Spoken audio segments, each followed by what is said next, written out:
Hello everyone. आज हामी PBS 4th year को इन्भेस्टमेन्ट को च्याप्टर 4 रिटर्न एन्ड रिस्क भन्ने स्टडी गर्न गइरहेका छौं। रिटर्न को अर्थ इन्कम हुन्छ र फाइदा। रिटर्न को अर्थ इन्कम अथवा फाइदा, अन्त रिस्क को अर्थ चाहिँ त्यो रिटर्नमा आउने डेभिएसन। बढ्ने घट्ने ज्यादा भयो भने त्यो रिस्की, बढ्ने घट्ने कम भयो भने त्यो लेस रिस्की। एकदम कन्स्ट्यान्ट छ रिटर्न, जहिले पनि 10% कमाइरहन्छ भन्ने एजम्पसन छ भने त्यो चाहिँ तपाईको जिरो रिस्क भन्ने बुझिन्छ। यो फर्मुला सार्नु होला है यो च्याप्टरको लागि। एकैछिन वेट गरौँ। ल, यो च्याप्टर 4 चाहिँ रिस्क एन्ड रिटर्न सँग रिलेटेड छ। तपाईहरुलाई क्वेशन पहिले चाहिँ के हुन्थ्यो भन्दाखेरि रिस्क एन्ड रिटर्नको हिसाब हुन्थ्यो, अनि रिटर्न दिएको हुन्थ्यो, रिटर्नबाट रिस्क पत्ता लगाउनु पर्थ्यो। यसमा चाहिँ हामी त्यो रिटर्न कहाँबाट आउँछ त भन्ने पत्ता लगाउँछौं। अब यसमा के छ भन्दाखेरि पहिले रिटर्न निकाल्न सिक्छौं। अब रिटर्न भनेको तपाईलाई थाहा छैन भने रिटर्न भनेको चाहिँ इन्कम हो, इन्भेस्टमेन्टबाट रियलाइज गरेको इन्कम। अनि रिस्क भनेको यदि त्यो इन्कममा डेभिएसन हुन्छ, कहिले थोरै कहिले धेरै हुन्छ भने त्यसलाई रिस्क भनिन्छ। अब हेर्नु त, यो कुनै एसेट्सलाई 10,000 मा किन्नु हो र त्यसलाई 20,000 मा बेच्नु हो भने कति फाइदा हुन्छ भन्नु त? 10,000 फाइदा हुन्छ नि। त्यो चाहिँ कस्तो भन्दाखेरि त्यसलाई चाहिँ बेचेपछि आउने रिटर्नलाई चाहिँ क्यापिटल गेन भन्छन्। तर मानौ एउटा घरलाई 1 लाख मा किन्नु हो, अनि अर्को साल तपाईले 1,50,000 मा बेच्नु भयो भने फाइदा 50,000 हुन्छ। तर त्यो बीचमा तपाईले त्यो घरबाट पनि पैसा कमाउनु हुन्छ नि, रेन्ट लाउनु हुन्छ नि। हो, त्यसलाई चाहिँ हामी इन्कम भन्छौं। यदि एसेट्स बेच्नु भन्दा अगाडि त्यसबाट केही इन्कम जेनेरेट भएको छ भने त्यसलाई इन्कम भनिन्छ। तर क्यापिटल गेन एकचोटी तपाईले रियलाइज गरिसकेपछि त्यो बेचिसकेपछि मात्रै क्यापिटल गेन रिसिभ हुन्छ है। क्यापिटल गेन भनेको बुझ्नुभयो अब? क्यापिटल गेन भनेको कुनै एउटा एसेट्सको पर्चेज प्राइस र सेलिङ प्राइसमा डिफरेन्स छ भने त्यो क्यापिटल गेन हो। तर त्यो एसेट्सले त्यो किनेको र बेचेको टाइम पिरियड भरि जति पैसा कमाउँछ त्यसलाई हामी इन्कम भन्छौं। यो अलिकति फर्मुला लेख्ने, यसको HPR निकाल्ने, रेट अफ रिटर्न निकाल्ने। अनि त्यसपछि दुईटा फर्मुला छ हेर्नु, P1 P0 भएको फर्मुला जुन प्राइस वाला फर्मुला हो, अनि V1 V0 भएको फर्मुला जुन भ्यालु वाला फर्मुला हो। यसमा तपाईलाई समस्या हुँदैन। मात्र भन्नु त शेयर किन्यो भने त्यसले के दिन्छ भन्नु त? शेयरले हामी के लिन्छौं? शेयरको इन्कम के हो? शेयरको इन्कम के हो भन्नु त? प्राइस नै होला नि अब खै। शेयरको डिभिडेन्ड हैन? ए डिभिडेन्ड। अनि बोन्डको इन्कम के डिभिडेन्ड सर? खै बोन्डको इन्ट्रेस्ट हुन्छ नि। सन्तोषीले कुरा खाने भने केसको चाहिँ डिभेन्चर हुन्छ सही। डिभेन्चर र बोन्ड भनेको एउटै हो, लोन हो। त्यसको ऋण लगानी गर्यो भने ब्याज आउँछ हैन, शेयर लगानी गर्यो भने डिभिडेन्ड आउँछ। अब सी भनेको क्याश हो, जेलाई पनि सी चाहिँ लेख्न पाइन्छ। क्याश हो नि त हैन दुईटै? ए बोन्डको चाहिँ इन्ट्रेस्ट, स्टकको डिभिडेन्ड। ल, क्वेशन हेरौँ है। अब क्वेशन एकैछिन है, म यहाँ हेर्छु।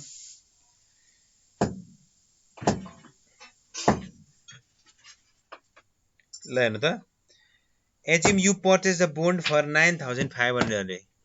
बिगिनिङ प्राइस, बिगिनिङ भ्यालु जति भने पनि कतिमा किन्नु भएको भन्नु त? 9,500। ल, यो V0 कति अरे? यो 9,500। अब तपाई यसलाई के गर्नुहुन्छ अरे हेर्नु त। त्यसपछि अनि the bond page 300 interest every 6 month अरे। इन्ट्रेस्ट दिन्छ। इन्ट्रेस्टलाई हामी आई लेख्छौं। यो चाहिँ 300 पर एभ्री 6 मन्थ। 6 6 महिनामा 300 रुपैयाँ दिन्छ भने 1 वर्षमा कति रुपैयाँ दिन्छ भन्नु त 600 अब तपाईँ कति होल्ड गर्नुहुन्छ त्यति ब्याज पाउनुहुन्छ 6 महिना होल्ड गर्नु भने 300 12 महिना होल्ड गर्नु भने 600 अनि तपाईँले अब 18 महिना होल्ड गर्नुभयो भने 1800 हैन बुझ्नुभयो नि जस हिसाब गर्नुपर्छ भन्ने अनि you sell the bond after 18 month for rupees कति भनेको छ हेर्नु त 10,000 भनेपछि इन्डिङ भ्यालु कति रहेछ 10,000 V1 equals to 10,000 भने अब हेर्नु ल अब हामी के निकाल भनेको छ ए नम्बरमा हेर्नु त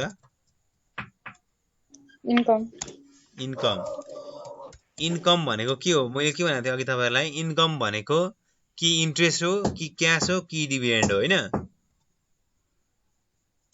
हो के न यहाँ इन्ट्रेस्ट कति रुपैयाँ छ भन्नु त 300 छ हो के न हो सर 300 हो भने 300 त कति महिनाको भन्नु त 6 month 6 महिनाको सर 6 महिनाको 300 हो भने 18 महिनाको कति हुन्छ 900 अब त्यसलाई कसरी लेख्ने भन्ने तपाईहरुलाई थाहा छँदैछ 900 हुन्छ भन्ने हैन यहाँ तपाई माथि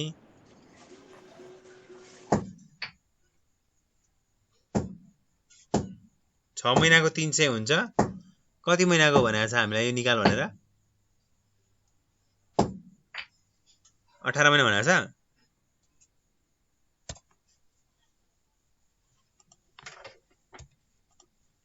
जसरी गरे पनि हो बुझ्दाखेरि 300 * 3 900 गर्दा भकै छ 900 हो बीमा हेर्नु त के भनेको छ के भनेको छ त बीमा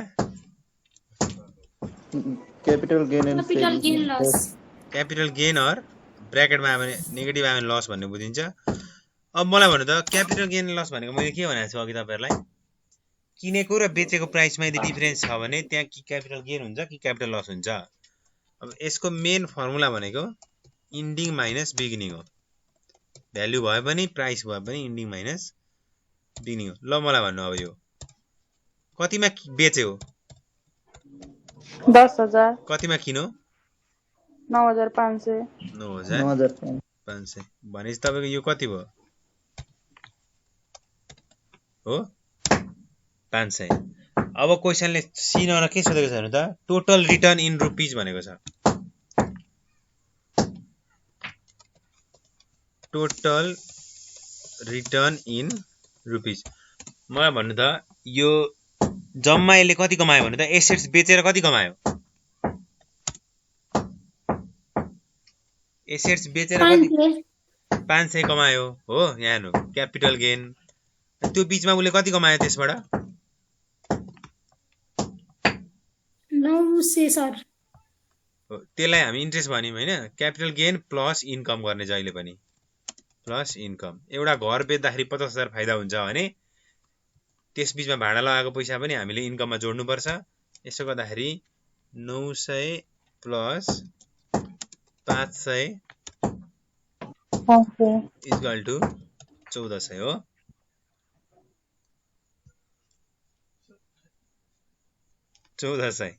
अब डीमा के सोधेको छ डीमा हेर्नु त ए डीमा हैन त्यसैमा सोधेको रहेछ रुपी रिटर्न एन्ड पर्सेन्टेज भनेको छ हैन पर्सेन्टेज रिटर्न भनेको एचपीआर हो holding period return HPR equals to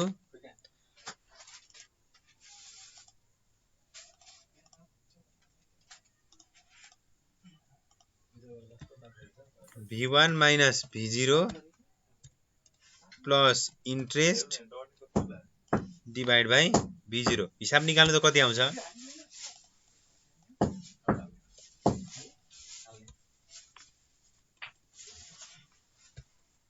V1 भनेको कति छ भन्नु त कतिमा बेचेको अरे 10,000 हो V0 भनेको 9,500 कि 9,000 हो 9,500 इन्ट्रेस्ट कति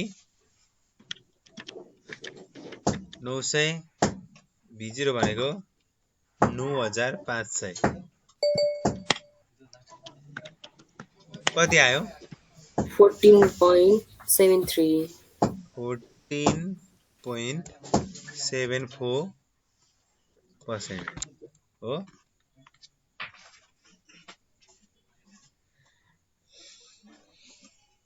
बुझ्यो यो बुझियो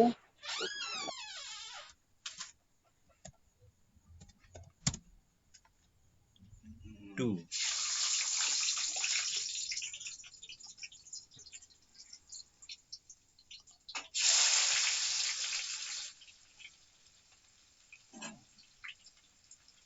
सर सी को एकचोटि फेरि बुझाइदिनु न सीमा के छ र कुन यो हजुर यस्तो हुन्छ क्या जम्मा उसले कति कमायो अरे मैले तिमीलाई के भनेको छु एउटा बेच्दाखेरि कमाउँछ बेच्दाखेरि कति कमायो 500 हो हेर त हो कतिमा किनेको भन त यसले 9,500 मा अनि कतिमा बेच्यो 10,000 मा भनेपछि कति फाइदा हो 500 त्यो फाइदा अनि अर्को उसले इन्ट्रेस्ट कति कमायो भन त ए होल्ड गरेर 900 900 भनेपछि 900 र 500 जोड्दा कति भयो 1400 उसको लगानी 9500 हो हैन 9500 लगानी गरेर 1400 कमायो हो त्यो यहाँ पनि तिम्रो यो हिसाब गर्दा 1400 डिभाइड बाइ 9500 हुन्छ हुँदैन होला हुन्छ हो त्यही हो भन्न खोजेको त्यही हो 9500 लगानी गरेर 1400 कमायो अनि कति पर्सेन्ट भयो भन्नु भनेको है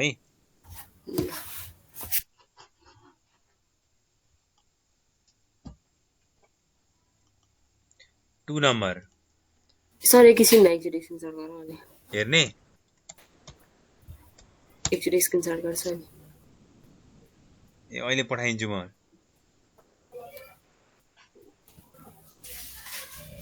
युट्युबमा आइसक्यो क्या हो आउन सक्छ ल अब हेर यहाँनिर consider the following historical price and income data of the stock of NSB Nepal limited सबै थोक दिएको छ है हेर्नु त सबै थोक दिएको छ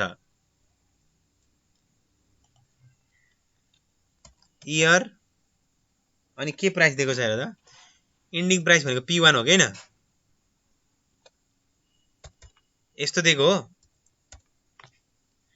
झुकिन्छ यसमा एउटा P1 दिएको अर्को के दिएको P0 बिगिनिङ प्राइस भनेको P0 दिएको हैन ल ल अब इयरमा के अरे इन्डिङ प्राइस हेर्नु त सुरुमा इयर कति छ 2012 हो 2012 हो अनि त्यसपछि तपाईको के छ 220 हेर्नु है म पार्शियली गर्छु यो क्वेशनलाई पुरै गर्दिन अनि 200 कति हेर्नु त 200 फेरि हेर्नु है दुईटा चाहिँ हेरौँ 2013 छ अब 2013 यो कति छ भन्दाखेरि तपाईको 230 हो क्वेशन हेर्नु त हो 230 अनि यो कति 220 220 छ 220 इयर 2012 को यसको डिभिडेन्ड कति 10 डिभिडेन्ड यसको 10 यसको कति भन्नु त 20 क्वेशनले के निकाल भनेको छ ए नम्बर हेर्नु त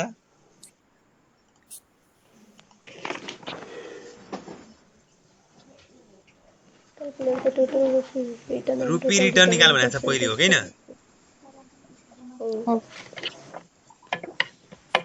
रुपीज रिटर्न निकाल्नलाई अब तपाईहरु आफ्नै तरिकाले लाउनु जस्तै किन्दाखेरि 200 मा किनेको हो हैन P0 भनेको हो 2012 ला मात्र हेर्नु है किन्दाखेरि कतिमा किनेको भन्नु त खोइ P0 भनेको 200 मा किनेको अनि बेच्दाखेरि कतिमा बेचेको 200 मा किनेर 220 मा बेच्दा कति फाइदा हुन्छ 20 रुपैयाँ अनि 20 मा फेरि डिभिडेन्ड पनि 10 आउँछ अरे 30 रुपैयाँ 30 रुपैयाँ हैन तपाईले यहाँ यसरी 30 लेख्दा बुझ्नुहुन्छ बुझिदैन जस्तो लाग्छ भने यहाँ अर्को आइडिया पनि छ जस्तै यहाँ के गर्ने सुरुमा क्यापिटल गेन गर्ने। ल हेर्नु है, क्यापिटल गेन भनेको के हो रे फर्मुला? P1 minus P0 20 हो, सिटी लाग्यो।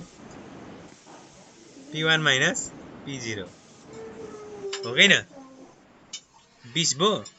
अब जम्मा कति कमायो त? 20 र 10 ले कति हुन्छ? 30.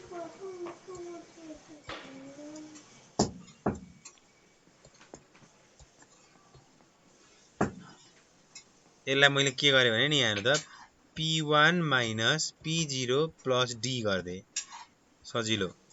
कति हुन्छ गर्नु त? 30 हुन्छ।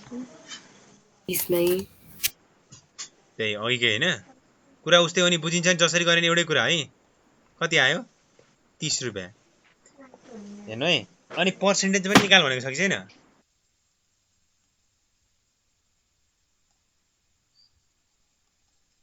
छ, त्यो पढ्नु त ए नम्बरलाई छ हैन। पर्सेन्टेज निकाल्नु भनेको नि एचपिआर निकाल्नु भनेको। कसरी निस्किन्छ होला एचपिआर भन्नु त? एचपिआर इज इक्वल टु, हेर्नु है,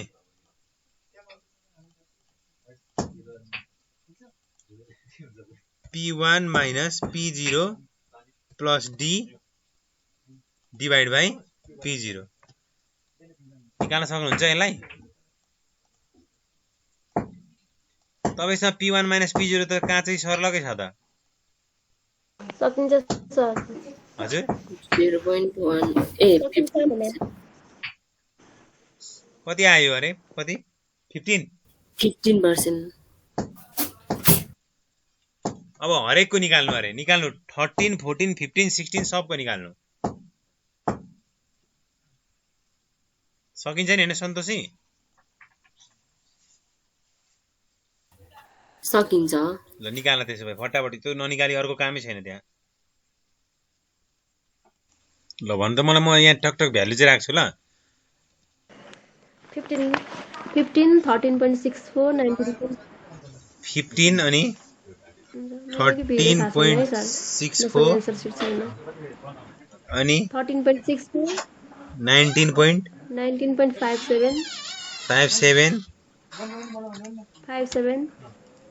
28, अर्को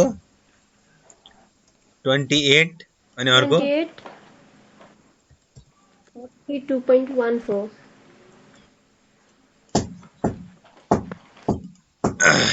ल यति आयो, सबैको निस्क्यो।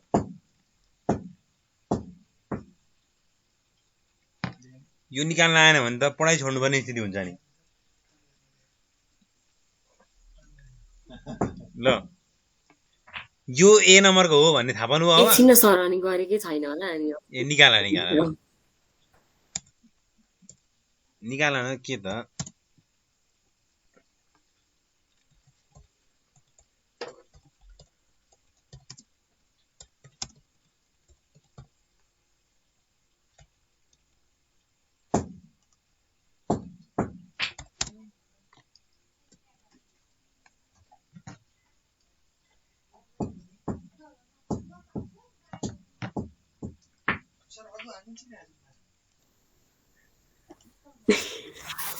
तपाईँहरूको पार्टी लास्टै कडा यति छिटो छिटो गर्ने अनि ट्युसनलाई नि यति छिटो छिटो गर्छ। त्यो ठिक छ, राम्रो पढ्छौ आजकल भनेको नि। ल बी नम्बर हेर्नु त, what is the average rate of return over the period 2012 to 2016 अरे। 12 देखि 16 सम्मको एभरेज रिटर्न कति हो? एभरेज भनेको के हो? के हो त एभरेज रिटर्न भन्दा? यहाँ हेर्नु है, सबै जोड्ने डिभाइडमा जतिवटा छ त्यतिवटा, त्यही त हो नि एभरेज भनेको। सुरुमा कति छ? 15 plus 13.64 plus 19.57 plus 28 plus 32.14 divide by कतिवटा छ भन्नु त? यहाँ 5 वटा त होइन नि। 5 वटा छ सर। हो 5 वटा कति आयो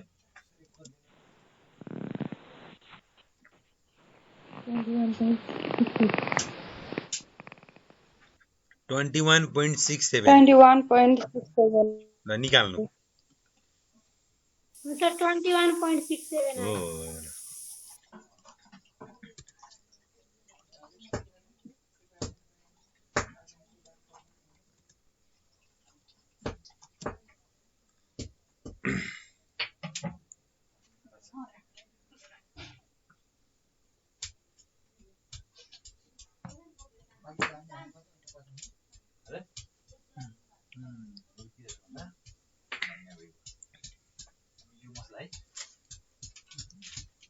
निकाले सन्तोषी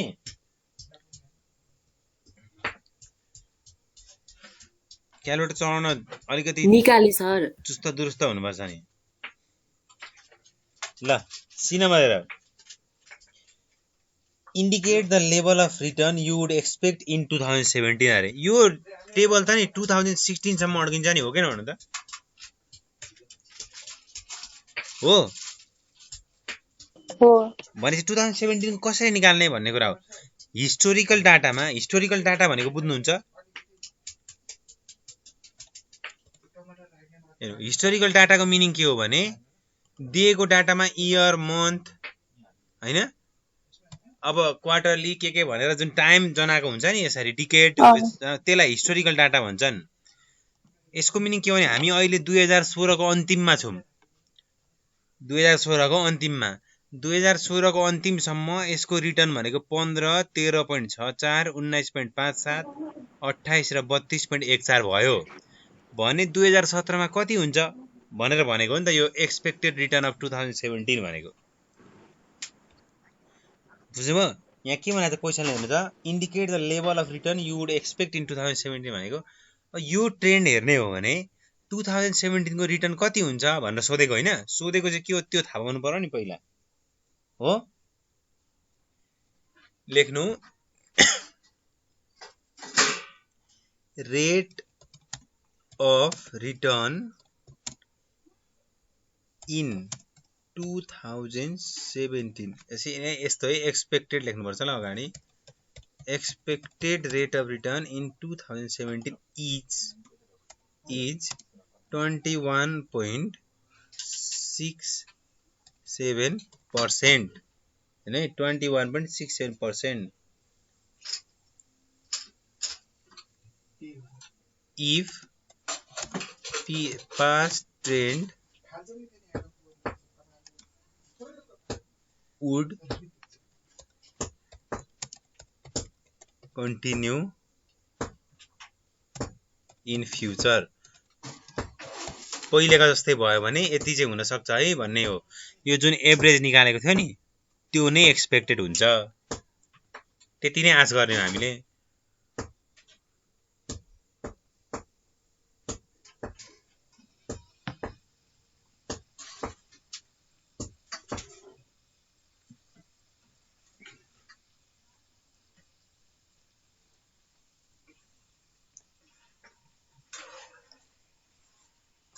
ठीक छ भयो सी नम्बर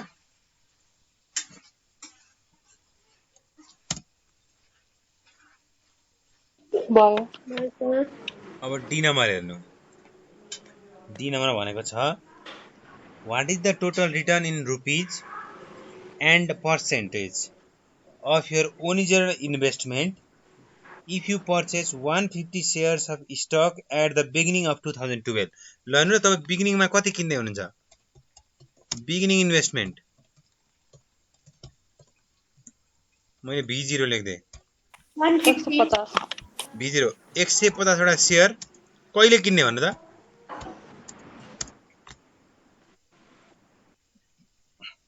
कहिले किन्ने हो 2012 को P0 कति छ किनेको प्राइस त त्यो 220 हैन बिगिनिङ त अनि 150 into 2012 मा बिगिनिङ कति छ हेर न यी छ त हो यो 2012 हो अनि यसको P0 कति छ 200 छ 200 गर्दा यो कति हुन्छ भन त 3 30 यति त होइन नि 30,000 30,000 ल यो बिगिनिङ इन्भेस्टमेन्ट भयो हैन अब बेच्दाखेरि कतिमा बेच्छ अरे हेर त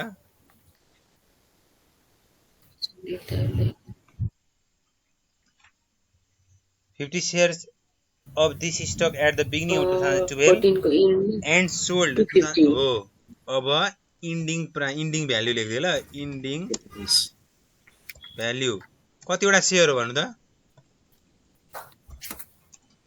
150 वटा नै शेयर हो नि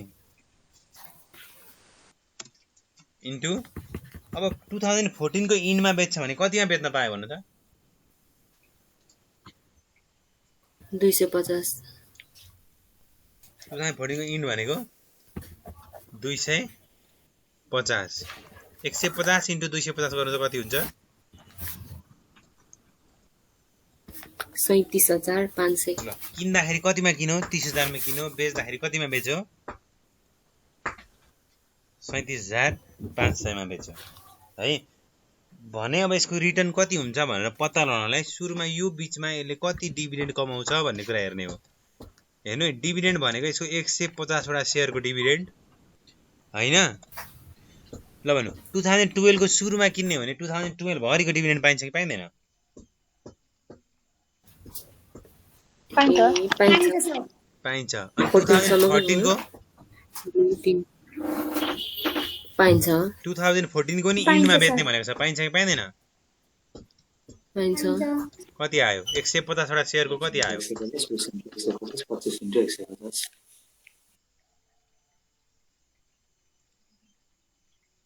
यो 8,250 आउँछ 50 है भयो अब के निकाल्ने रुपीज रिटर्न निकाल भन्छ सुरुमा हेर्नु return in rupees V1 minus V0 plus dividend गर्नु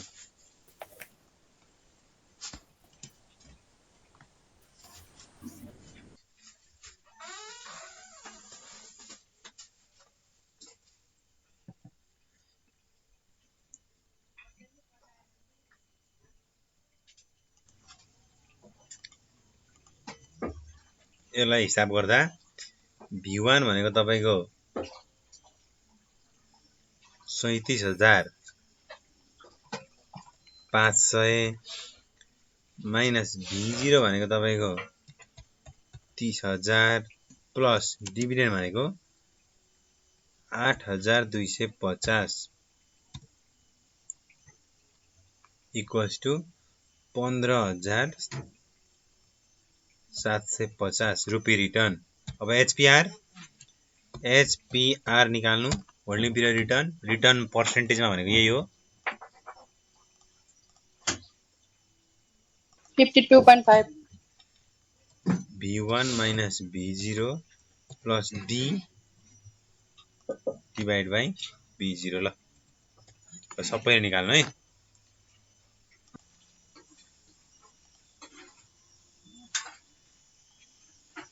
यसो गर्दा यो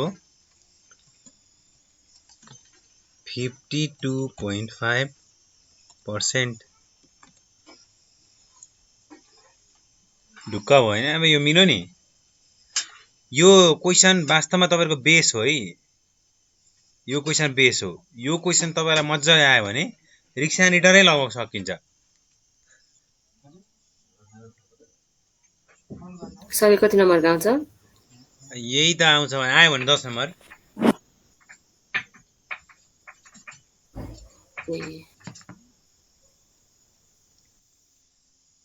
दस नम्बरको आउँछ अनि हुन चाहिँ थर्ड इयरमा नि गरेको थियो बिर्सिसक्यो हैन सन्तोषजी गरेको थियो मलाई झन् कसरी याद हुन्छ मैले 1/1 प्लस के हो कि कुन त बिर्सिन्छु अब ए त्यो बिर्सिसकेछौ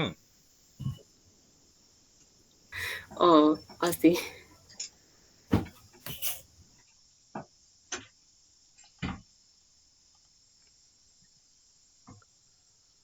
3 नम्बर छ एउटा खासै इम्पोर्टेन्ट त होइन त्यही पनि क्वेसनले दिएको सर र पढौँ given a real rate of return of interest 3% भनेको छ हैन real rate of return of interest of 3% भनेको छ रियल रेट अफ रिटर्न त कहीँ सुने जस्तो लागेन दुईटै सब्जेक्टमा हो तीनटैमा क्या तीनटैमा भइसक्यो हैन कति छ रे यो 3% यो आउँदैन एक्जाममा चाहिँ त्यही पनि यहाँ रहेछ गर्दियौ है अब expected inflation premium of 5% inflation premium कति 5% inflation premium IP equals to 5% हो अब यहाँ दुईटाको रिस्क प्रिमियम दिएको जस्तो छ एउटा रिस्क प्रिमियम अफ ए अर्को रिस्क प्रिमियम अफ बी दिएको छ हेर्नु त हो पढ्नु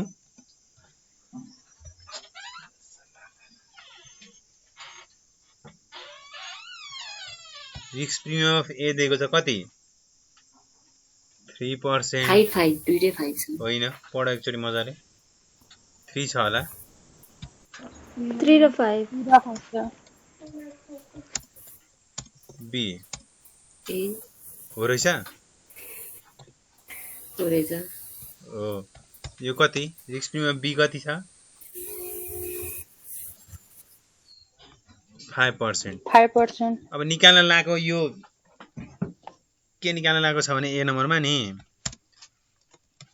रियल रिस्क फ्री रेट भनेको छ हो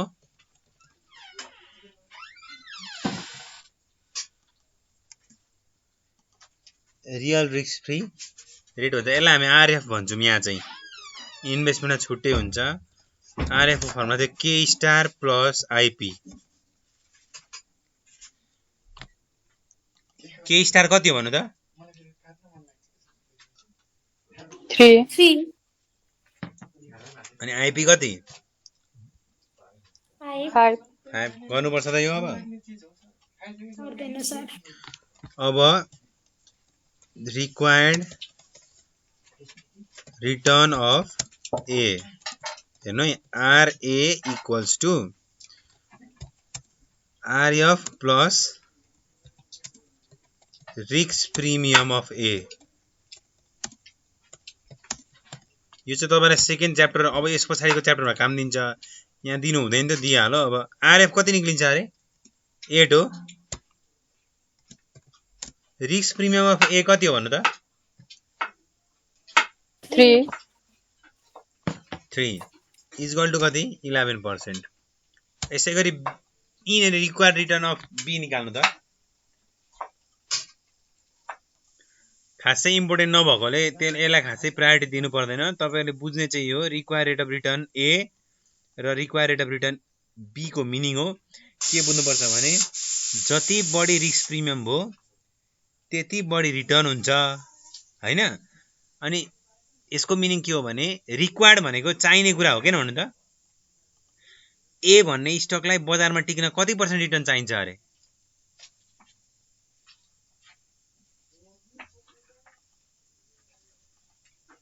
ए भन्ने यहाँ हेर्नु ल रिक्वायर्ड भनेको चाहिने कुरा हो हेर्नु रिक्वायर्ड भनेको चाहिने भनेको रिक्वायर्ड रिटर्न अफ ए भनेको ए भन्ने स्टकलाई बजारमा टिक्नलाई कति % रिटर्न चाहिन्छ अरे भन्नु त 11 किनभने यसको रिस्क 3 छ नि त हो हो कि हैन हो तर बी भन्ने स्टकलाई चाहिँ मार्केटमा टिक्न कति चाहियो रिटर्न 13 हो 13 हजुर किन भन्दा यसको रिस्क कति छ 5% छ त्यति हो यसले बुझाउन खोजेको त्यति हो हैन अब तपाईहरुले नि के गर्ने भनेर भन्छु है म अब तपाईहरुले यो 4 को पनि ट्राई गर्ने, 5 को पनि ट्राई गर्ने, 6 को पनि ट्राई गर्ने,